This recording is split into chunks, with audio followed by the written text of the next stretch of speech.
the Jubilee leadership is torn between negotiating with the opposition to restore national unity or taking advantage of rivalries between NASA constituent parties to dismember it. National Assembly Majority Leader Aden Duale said Jubilee Party, which is headed by President Uhuru Kenyatta, is reaching out to all leaders in a bid to unite and reconcile the country after the long and protracted electioneering split. Jubilee Party will reach out to like-minded leaders across the country, NASA being one of them, to unite the country after the deeply divisive elections, Mr. Duale told the nation by phone Thursday. However, there was also talk of Jubilee capitalizing on disagreements in the National Super Alliance coalition, which is led by President Kenyatta's arch-rival Raila Odinga, over the sharing of parliamentary jobs to split the opposition.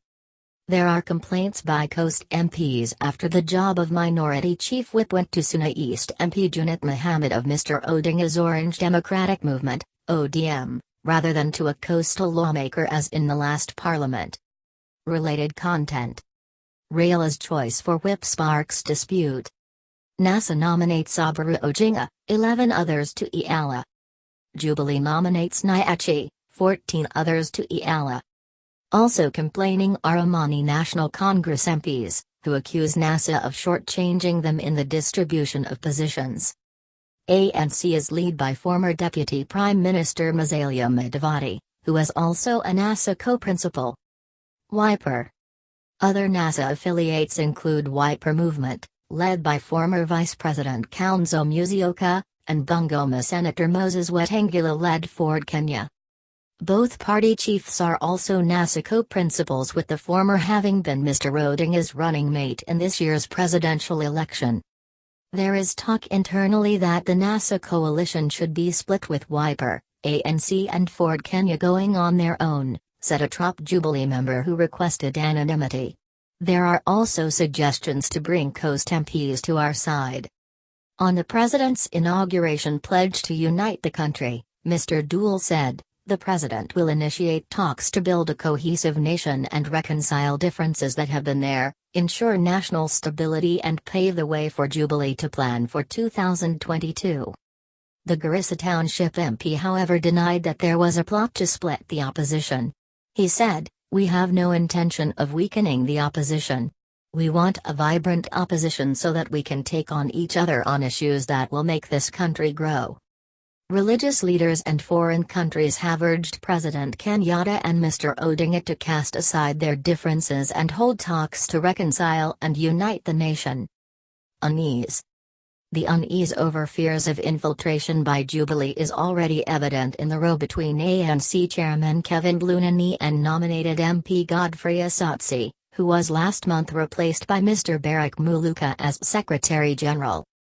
Mr. Lunani on Thursday sent a statement through Mr. Mudavadi's press secretary Kibizu Kabetesi accusing Mr. Asotsi of doing Jubilee's bidding from within ANC.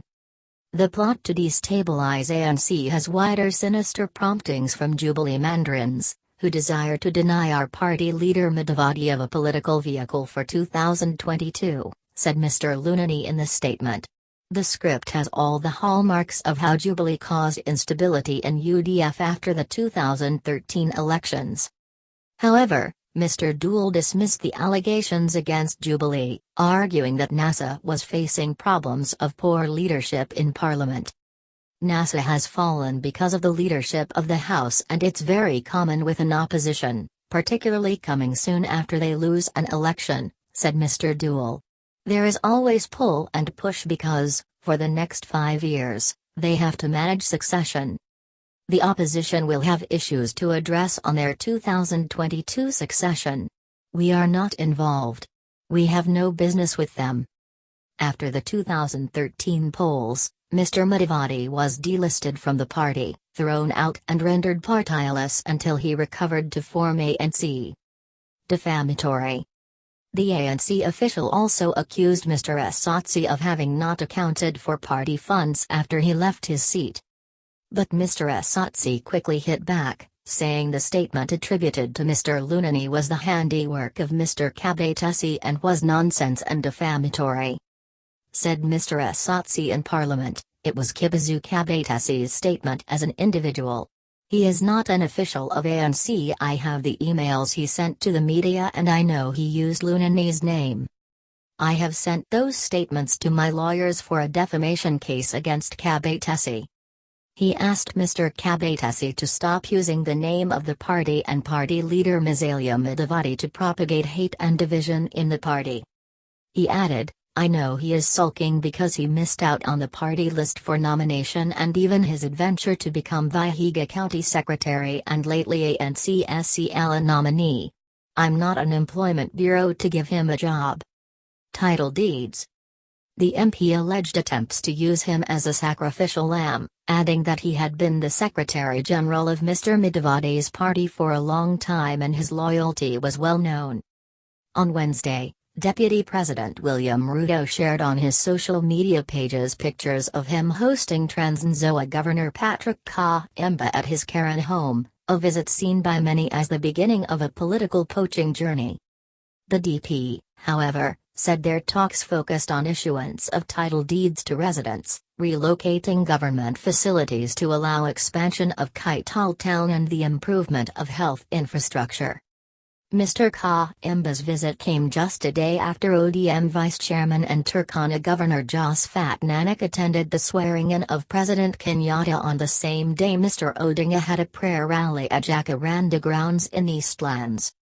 And although he was introduced as having led 29 other county chiefs as the Council of Governors chairman, Mr. Nanak's presence sent tongues wagging.